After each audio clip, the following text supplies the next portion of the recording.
I don't know what it is, but I'm having trouble with this flame lighting thing, and I really appreciate the matches, the good old-fashioned matches. Thank you. It takes a team.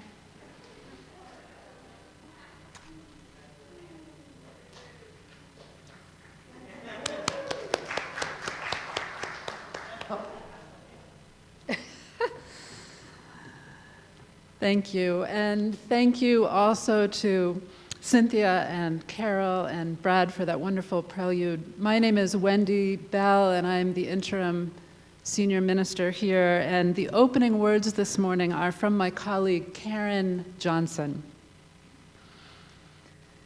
As we gather this morning, let us be a people of not forgetting.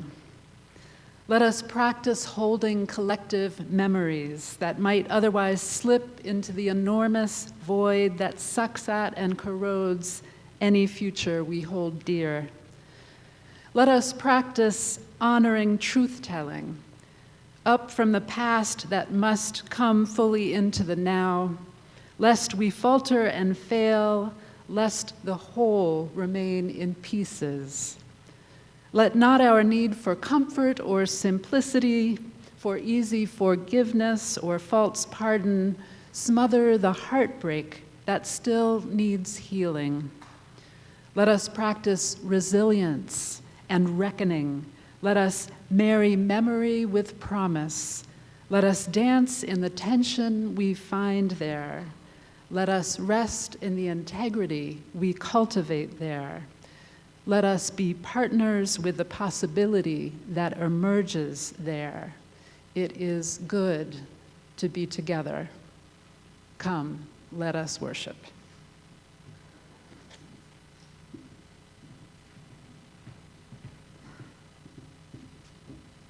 So you guys who are doing tech, how many people have signed in here on Zoom? 50. And we've got about, 40 here today between the choir and people who have shown up. So we've got, a good crowd this morning. So, for all you people on Zoom, even though we can't hear you, I'm going to count to 3, and I want you to say good morning into your camera. Okay? So here we go, Zoom people. 1, 2, 3. Okay, now let's do it for those who are here in the sanctuary. 1, 2, 3. Good morning. I'm really happy to be here. I actually have to tell you a story about being here, which is that last night I was here for a concert, producing a concert here in the sanctuary, and it was great fun. But it was in the midst of that thunderstorm. In case you didn't know, it rained a little last night.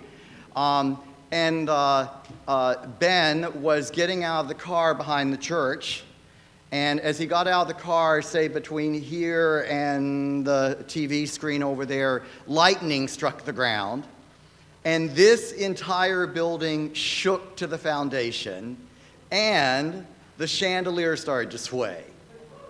It was really like Phantom of the Opera, except there was no one here. So I'm happy that we've got this beautiful weather this morning. It's so good you're here. It's so good for all of you who are tuned in here on Zoom. So for announcements this morning, a couple of weeks ago now, a survey was sent out on both the Parish Biz and the Anno list about preferences for meeting together for worship. Make sure you fill that out.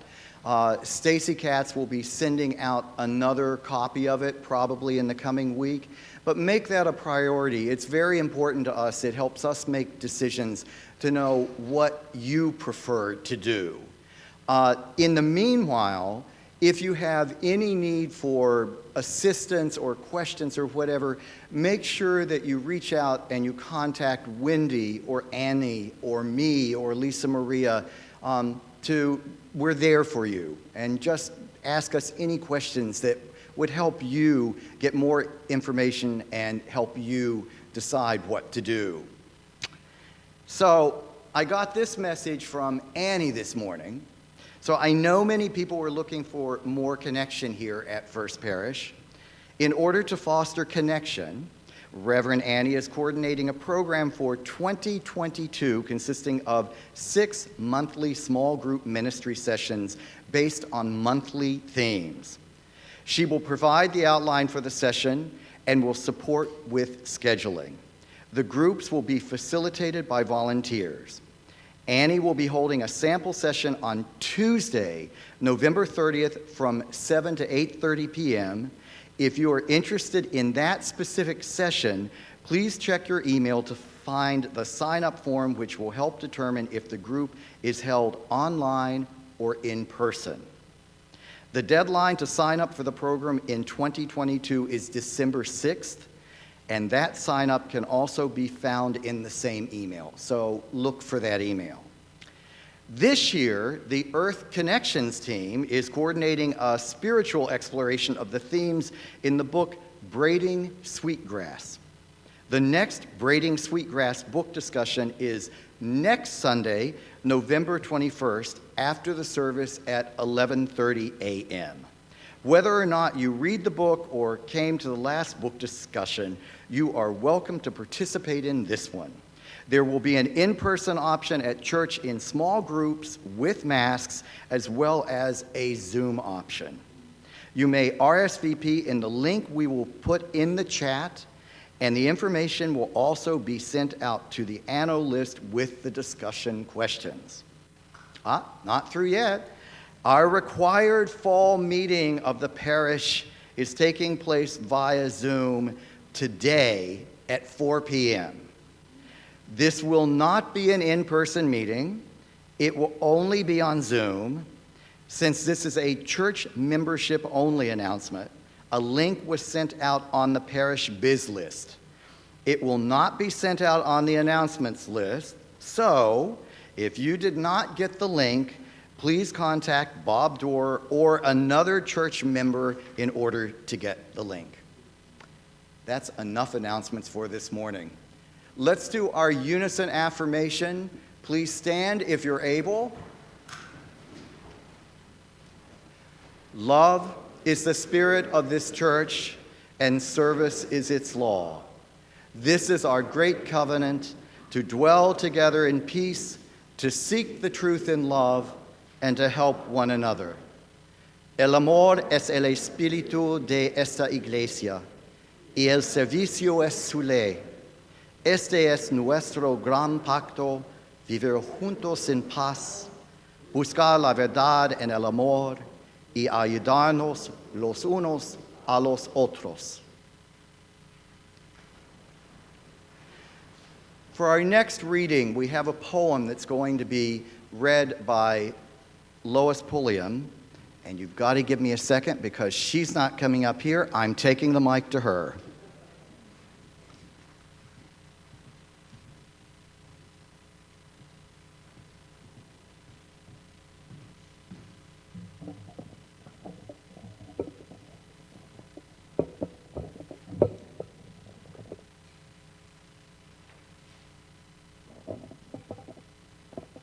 This is our weekly climate moment. There's lots we need for climate change, and hard knowing where to start. Drive Tesla cars, burn plastic stuff, be sure to do our part. Let's use less water, eat less beef, make composting our goal, and while we're all about it, stop our use of gas and coal. As civic-minded parish folk, we also think it best. Where fossil fuels are on our minds, let's vote yes to divest.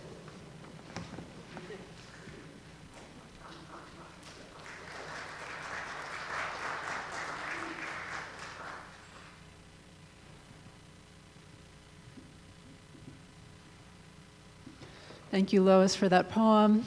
On behalf of the Environmental Justice Committee and that climate moment, I'd like to share a story with you today, and I realize that I'm really enjoying sharing these stories, even though there are no younger people. I'm 52 and I enjoy stories, and I am hoping that you enjoy hearing them as well. This story in some ways feels like a continuation of last week's service, which I wasn't here for, but which I watched after I chose the story, with its beautiful movement prayer and its reflections from Janet and Annie about climate and time spent in a forest and what it means to bear the weight of grief. The story this morning is called Granddad's Prayers of the Earth by Douglas Wood, and it goes like this. When I was little, my granddad was my best friend. Being with him always made the world feel just right. Granddad and I liked to go for walks in the woods together. We didn't go far or very fast or very straight. But while we walked, I would ask him questions about things I wasn't sure of. Why is it, Granddad? I would ask. And what if, and does it ever? One day, I asked my granddad about prayers. For a long time, Granddad was quiet. He didn't say anything until we came to the tallest trees in the forest. And then he answered with a question. Did you know, boy, he whispered, that trees pray? I listened closely, but I couldn't hear. See how they reach for the sky, he said. They reach and they reach for the clouds and the sun and the moon and the stars. And what else is reaching for heaven but a prayer? I thought about the trees, and I kept listening for them, and while I thought, I sat down on an old mossy rock. Rocks pray too, said Granddad. Pebbles and boulders and old weathered hills. They are silent and still, and those are two important ways to pray. I thought hard about the rocks. I picked up a pebble, and I stuck it in my pocket. And then we walked a little bit further and came to a small stream, and the water splashed and sparkled, and tiny fish hovered in the shadows. Do streams pray too, Granddad? I asked. Streams pray too, he answered, and lakes and rivers and water of all kinds. Sometimes they pray silently like the rocks. They lie still and calm, reflecting clouds or birds or sunsets or the first evening star. Sometimes they pray with movement, flowing across the face of the earth, giving themselves to the ocean, giving themselves to the sky, and beginning their journey all over again. Sometimes waters pray with laughter, chuckling to their friends, the rocks. And sometimes they pray by dancing, leaping into the air and falling back again. These are all ways to pray, said Granddad. But there are more. The tall grass prays as it waves its arms beneath the sky, and flowers pray as they breathe their sweetness into the air. The wind prays as it whispers and moans and sighs. It is saying a prayer and singing a hymn at the same time. A bird prays when it sings the first song of the morning, and it prays in that silent moment just before the sun sets. And the robin's last prayer at sundown is an evening prayer. All the beings of the world pray, says my granddad, as they slip through the forests or sparkle in the water, as they climb mountainsides or soar into the clouds or burrow deep into the earth. Each living thing gives its life to the beauty of all life, and that gift is its prayer. Then we were quiet, my granddad and I. He was watching something far away, and I was thinking about all that he had said about rocks and trees and grass and birds and flowers. And finally, I asked him to tell me about the prayers of people. Granddad smiled and ruffled my hair. People pray some of the most wonderful prayers of all, he said. Bending down to smell a flower can be a prayer, said my granddad. Quietly watching the sunrise, feeling the slowly turning earth, and saying hello to a new day is one of the oldest prayers.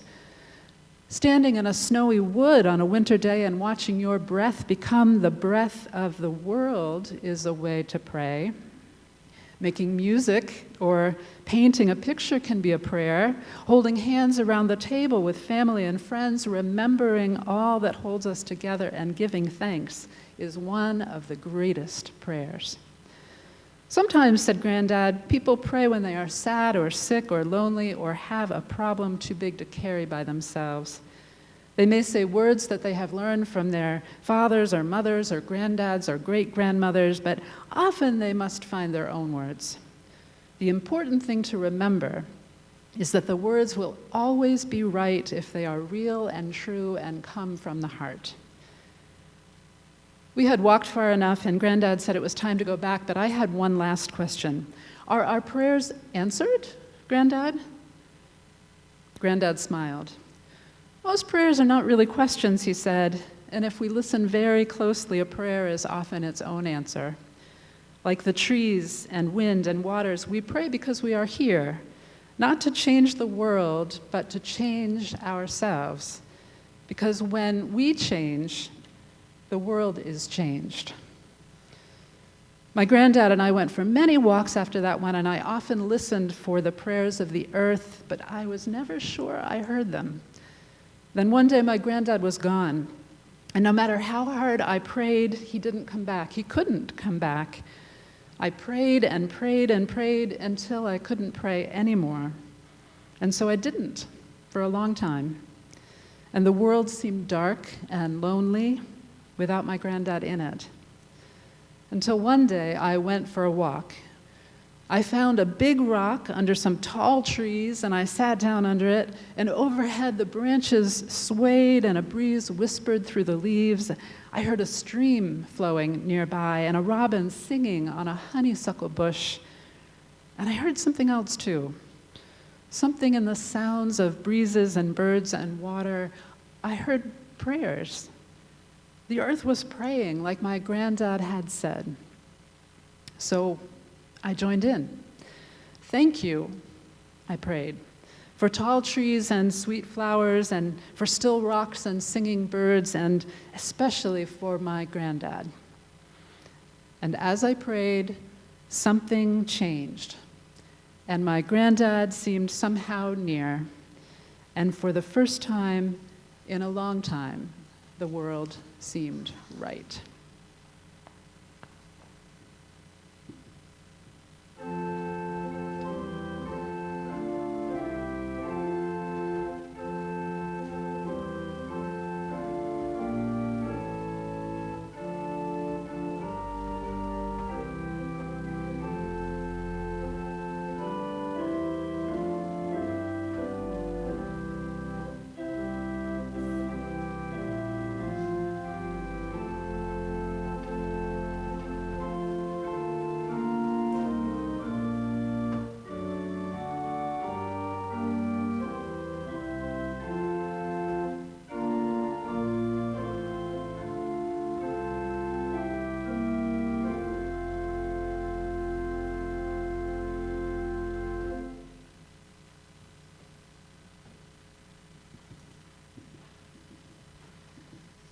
And a sort of second reading this morning is a poem by Joy Harjo, who's a former poet laureate of this country and also a Native American poet.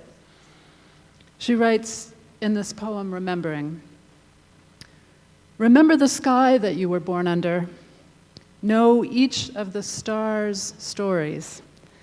Remember the moon. Know who she is. Remember the sun's birth at dawn. That is the strongest point of time. Remember sundown and the giving way to night. Remember your birth, how your mother struggled to give you form and breath. You are evidence of her life and her mother's and hers. Remember your father. He is your life also. Remember the earth whose skin you are. Red earth, black earth, yellow earth, white earth, brown earth. We are earth. Remember the plants, trees, animal life who have all of their tribes, their families, their histories too. Talk to them. Listen to them. They are alive poems. Remember the wind, remember her voice. She knows the origin of the universe. Remember you are all people, and all people are you. Remember, you are this universe, and this universe is you. Remember, all is in motion, is growing, is you. Remember, language comes from this. Remember, the dance language is, that life is. Remember.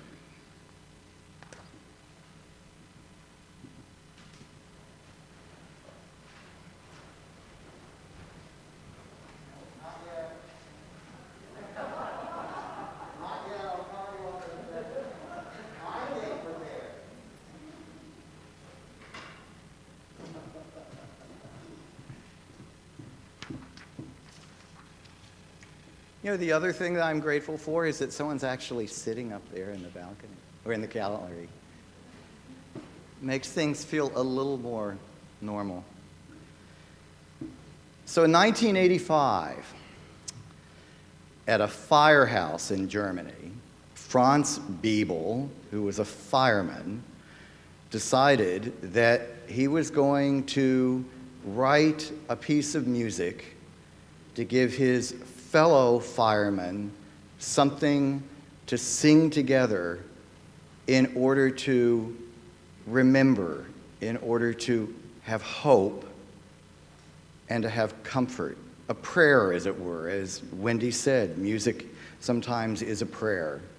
And if there ever was one, this is a piece of music that fulfills that purpose. Those firemen would get together and they would sing this beautiful piece of music, and it would make people feel better. First Parish makes me feel better. I hope it does you too. If you want to have it continue to help you feel better, you'll give generously. Thank you. Now the choir can come forward.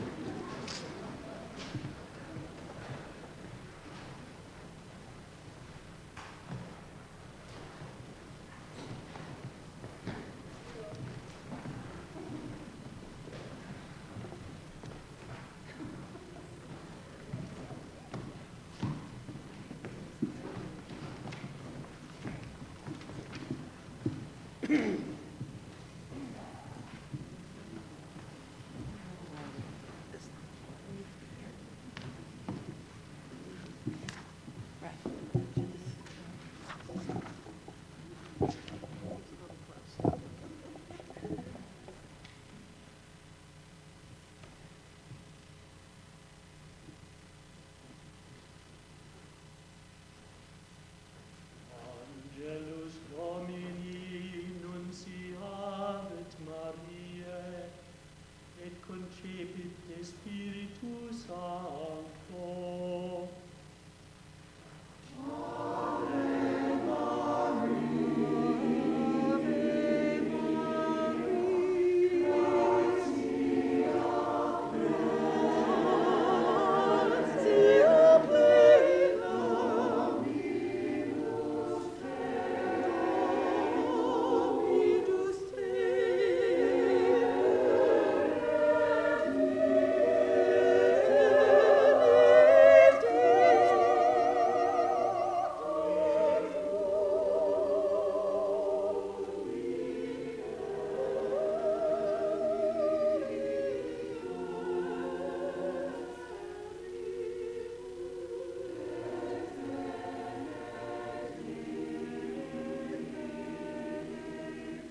And now I would like to introduce Lori Groves from the Lay Pastoral Committee to lead us in the sharing of joys and concerns.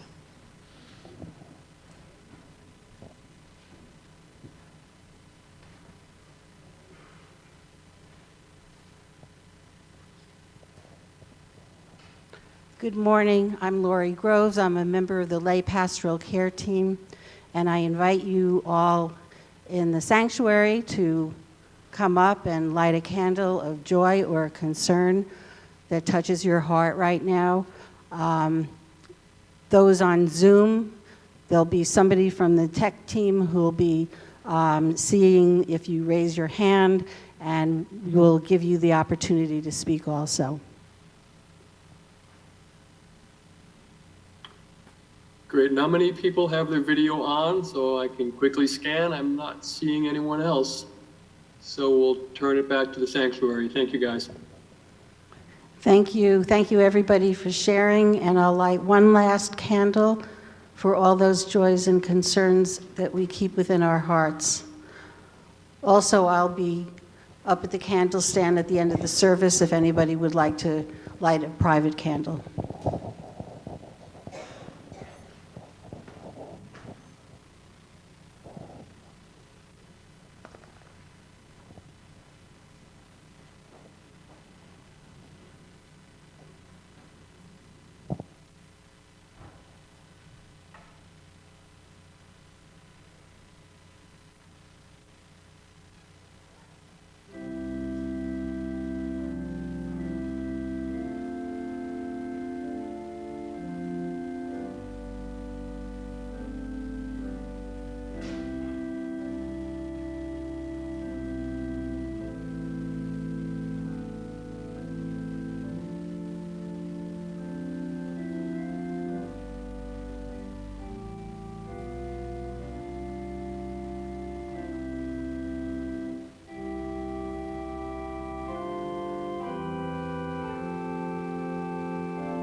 Thank you for that.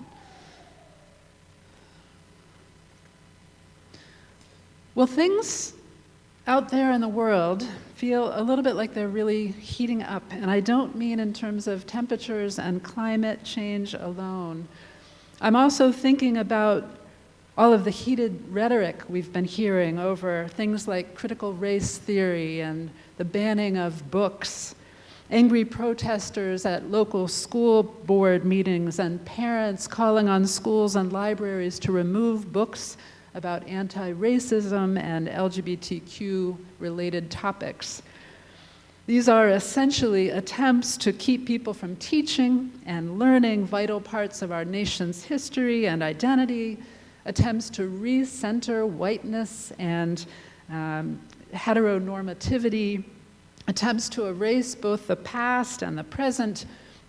In other words, these are attempts to tell stories about who we are and where we've been that are simply not true. For many of us, those of us who celebrate things like truth, as well as justice and diversity and progress and books and education, it is infuriating to watch. And a little mystifying, perhaps, for some of us as well. It's sometimes hard for me to understand why people would throw so much of their energy into doing this sort of thing because it makes so little sense to me. But then a few months ago, before this was as hot a topic as it is today, my spouse had a conversation with someone that she's known for her entire life, someone who she loves dearly, someone I've known now for over 20 years and who I've come to love dearly. And in that conversation, this person raised the topic of critical race theory being taught in schools. This was back when Fox News had just started talking about the topic, and before CRT became a major campaign issue like it has been this fall, before angry people started showing up en masse at school board meetings and the like. And this person spoke genuinely of her concern for kids, white kids, to be clear, including our own kid. And she said she was worried, really, truly afraid that they are being made to feel bad about themselves because of what they are being taught in school. For her, at the time anyway, it was about shame. And that was a bit of an aha moment for me, because as hard as I find it, as infuriating as I find it, as mystifying as I find it when people opt for falsehood over truth, well, it got me thinking that maybe it's not such an uncommon human trait, is it? To want to leave untold the parts of our stories that make us uncomfortable, that make us feel bad or shameful. We want to leave out the parts which, if told, would make us feel like we were losing face or losing power or control of our own narratives, our own lives. To leave untold the parts of our stories whose telling would make us feel most vulnerable. Now, it is not my intent today to talk about the incredibly important topic of dismantling white supremacy. I know that part of your story as a congregation has long been that you take very seriously the need to engage with the world outside of your walls. And I know that you do it boldly, and I know that you do it well. I know that you take racial injustice seriously, and I know that you take democracy and threats to democracy seriously. And not only do I know that this engagement with the world is a very big part of your past and your present, I also believe that it will continue to be an important part of your future. I'm not going to talk about that this morning, but part of my role as your interim minister is to support you in continuing to do what you already do well, and engaging with the outside world on these issues of justice is part of that. But part of my role as your interim minister is also to support you in looking inward and backward, as well as outward and forward. And so this morning, I just want to begin to reflect with you on what time we have on your story, your history, and how you might want to tell it. Now, this is not at all a history sermon in the typical sense. Maybe someday I will preach one of those. This is more like a let's begin to reflect together on how you might one day come to tell your own story kind of sermon. And I want to just back up for just a moment to go over some nuts and bolts information about interim ministry as we practice it these days in our congregations. Interim ministry is said to include two different categories of work. There is the work of the leader, that's me in this case, and there's the work of the congregation, that is you. My work, in addition to providing the kind of good basic ministry that any minister would be expected to provide, also includes a series of 5 so-called process tasks: joining the system, analyzing the system, discerning and establishing priorities, connecting the congregation and the denomination with one another again if they've lost connection, and evaluating and adjusting the congregation, helping the congregation adjust to a new future.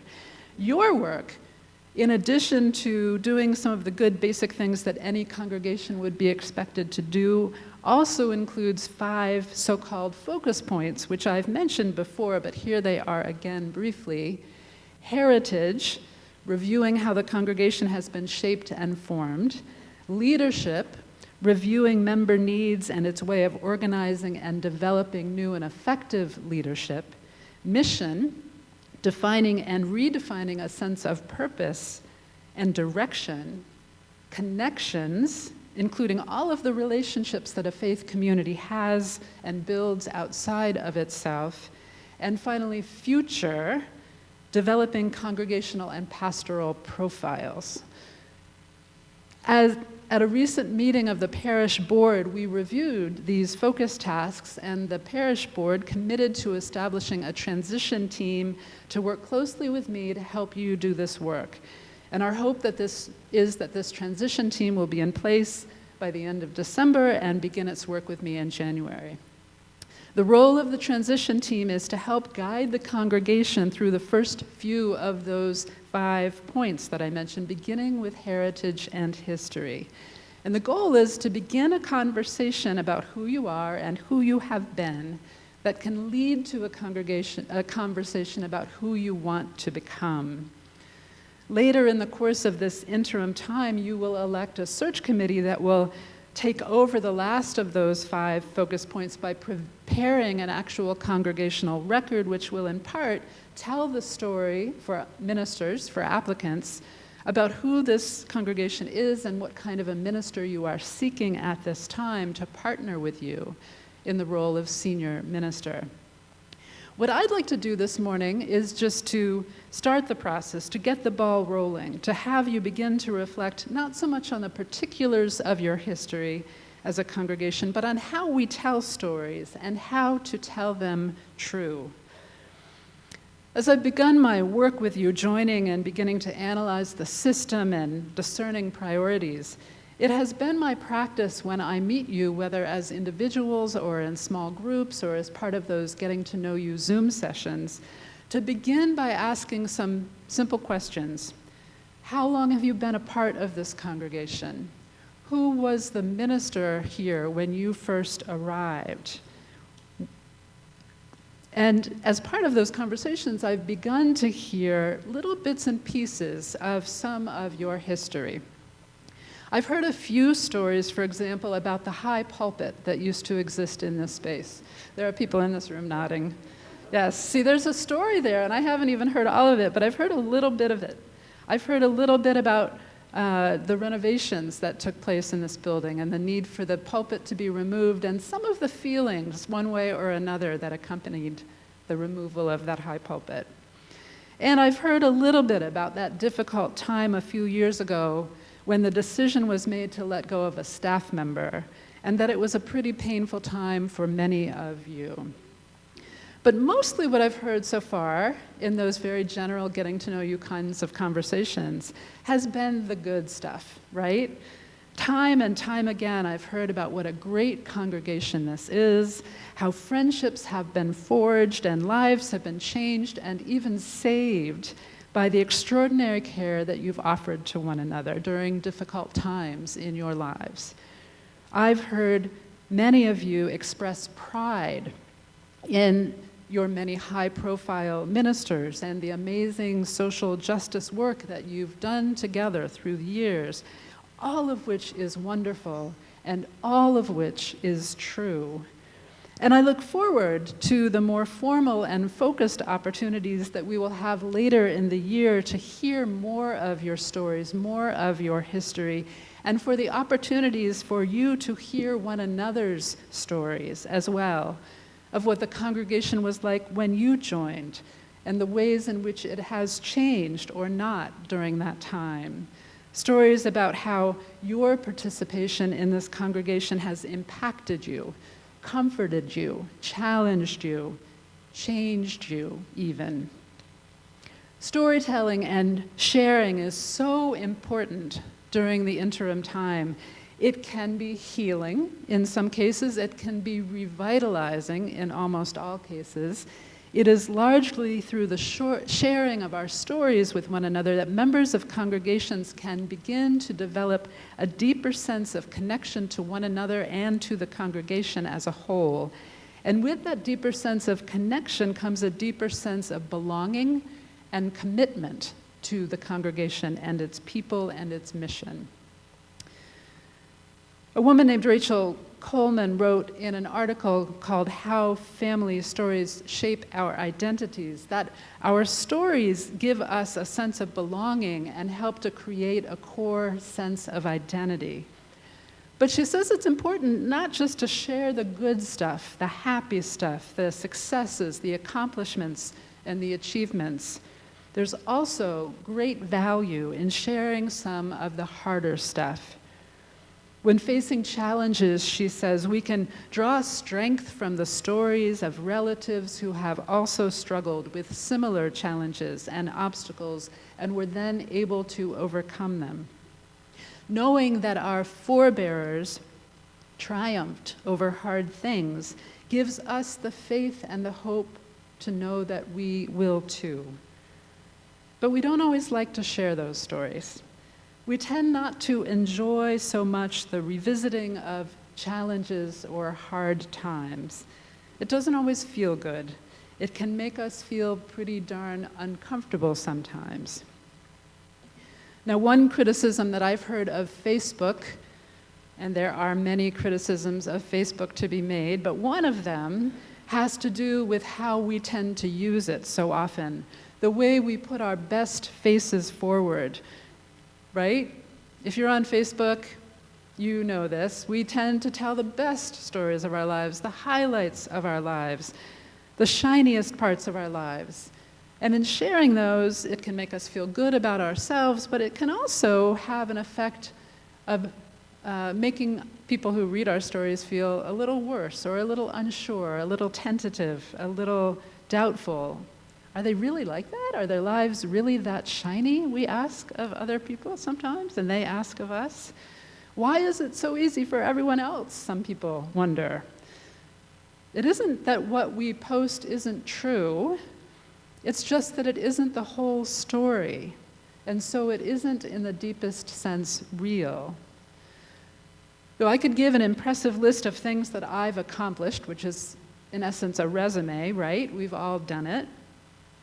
I've told you so far about myself that I grew up in a big house across the street from a very impressive country club in a ritzy town called Chevy Chase, Maryland, outside of Washington, D.C. I went to great public schools, and all of that sounds great.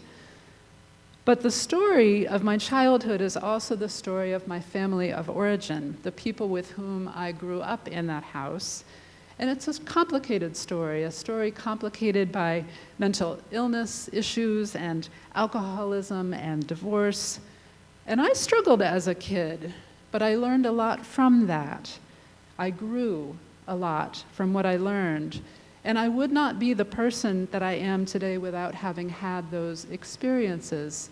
And I'm imagining that you can think similarly of challenges that you've faced in your own lives. Similarly, I could tell you that I went to Harvard Divinity School and have been serving in full-time parish ministry positions for 21 consecutive years, but there's also the piece about how I almost didn't go into ministry at all because I was so shy and so uncomfortable speaking in front of people, about how during the entirety, and I'm not exaggerating, the entirety of my 2 years of ministerial internship in the church in Chelmsford, my knees would literally knock every time I got up to stand in front of people, and I had to hold on to the pulpit to try to hide that from people, to stay there and to stay focused and to do that thing that I needed to do, which was so hard. I faced obstacles in my path to the ministry.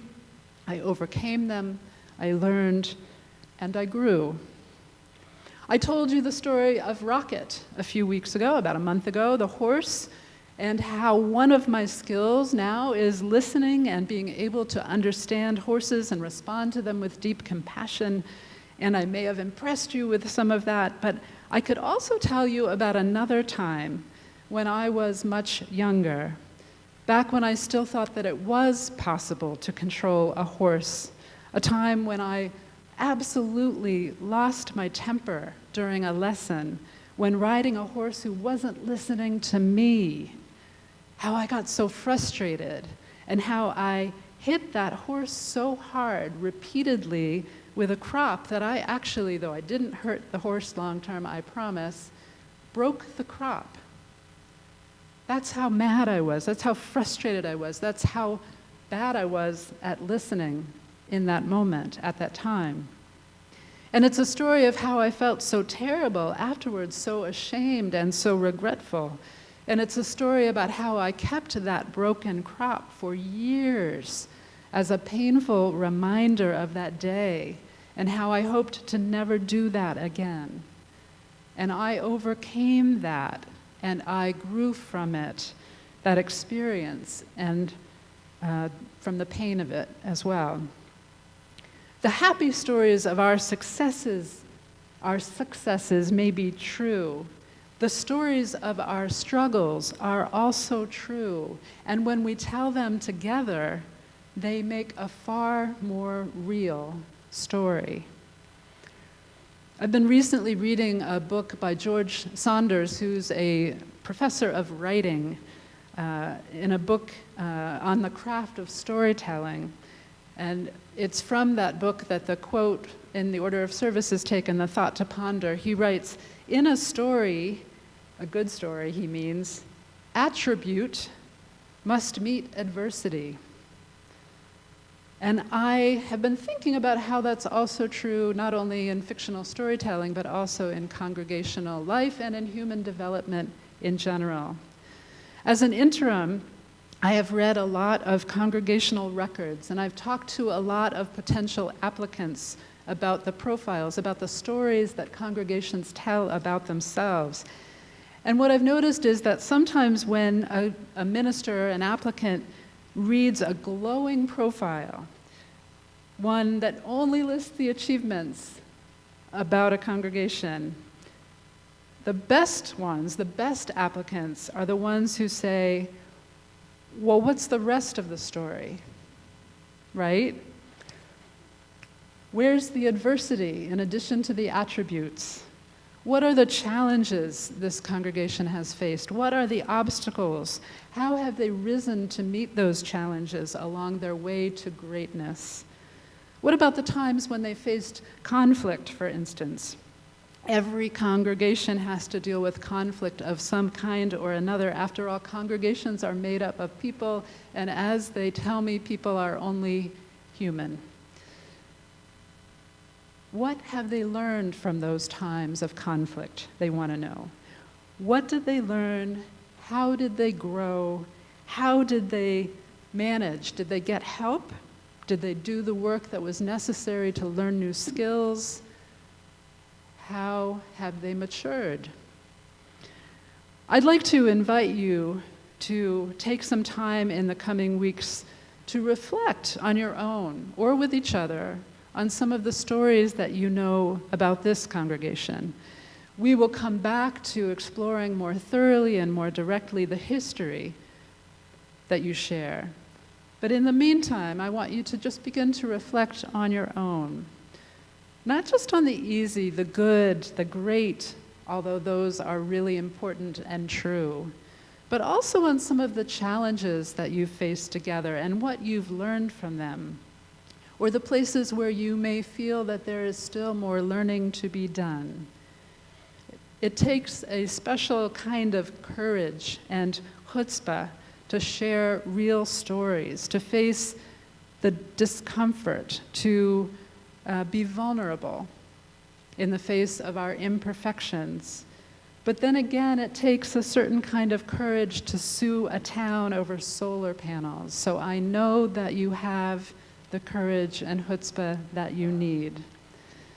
As we remember our stories, may we remain ever grateful for the courage of those ancestors who came before us, and for all that they have taught us, and for all the stories that they have shared with us.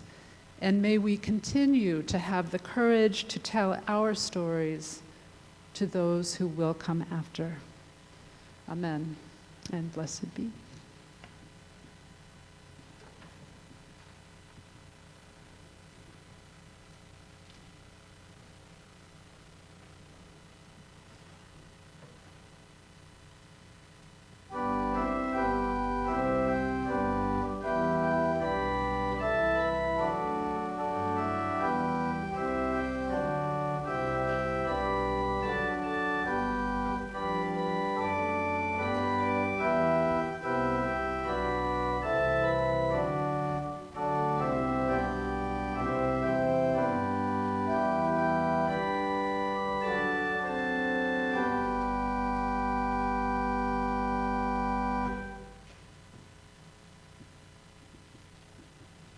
And the closing words this morning are from my colleague, the Reverend Scott Taylor, who writes, "May we remember that we never walk out into the world alone.